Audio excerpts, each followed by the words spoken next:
السلام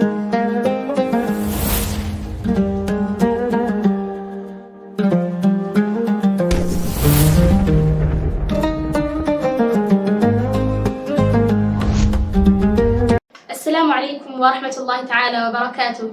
أهلا وسهلا بكم في حلقة جديدة من برنامجكم تأملات قرآنية الذي تتابعونه على منصات محضرة المنارة والرباط الرقمية. الليلة ستكون وقفتنا مع الآيات التالية. أعوذ بالله من الشيطان الرجيم. يا أيها الذين آمنوا كتب عليكم الصيام كما كتب على الذين من قبلكم لعلكم تتقون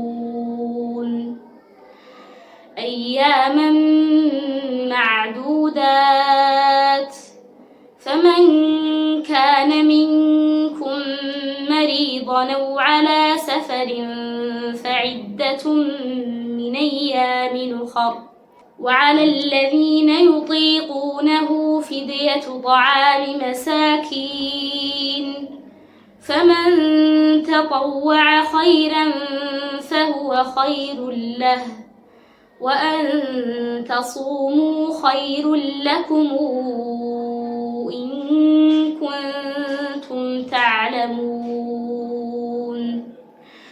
شهر رمضان الذي أنزل فيه القرآن هدى للناس وبينات من الهدى والفرقان فمن شهد منكم الشهر فليصمه ومن كان مريضا أو على سفر فعدة من أيام أخر يريد الله بكم اليسر ولا يريد بكم العسر ولتكملوا العدة ولتكبروا الله على ما هداكم ولعلكم تشكرون.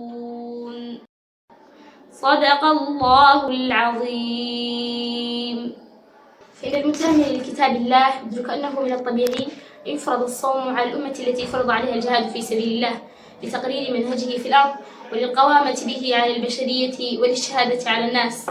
فالصوم هو مجال تقرير الإرادة العازمة والجازمة، وهو مجال اتصال العبد بربه اتصال انقياد وطاعة، وهو مجال الاستعلاء على جميع ضروريات الجسد واحتمال ضغطها وثقلها إيثارا لما عند الله من الرضا والمتاع، وكذلك لما للصوم في إعداد النفوس لاحتمال مشقات الطريق المفروشة بالعقبات والأشواك التي تتناثر على جوانبه الرغبات والشهوات وتهتف بسالكيه آلاف المغريات.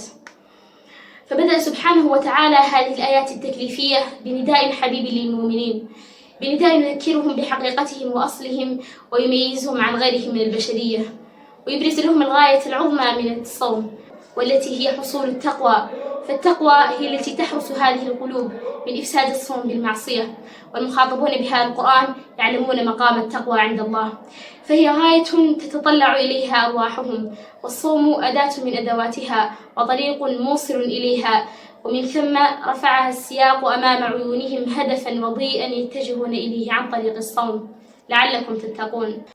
ثم قرر لهم أنه أيام معدودات وليس فريضة العمر ولا تكليف الدهر، بل فرصة يمنحها الله لعباده ليكفروا من ذنوبهم ولتضاعف لهم أعمالهم. بعد هذا التكليف أعفى عن المسافر حتى يقيم وعن المريض حتى يصح رحمة ولطفا منه بخلقه. بعدها يبدأ في التحدث عن الشهر، أي رمضان الذي أنزل فيه القرآن، منقذ هذه الأمة ودليلها في كل عصر وزمان.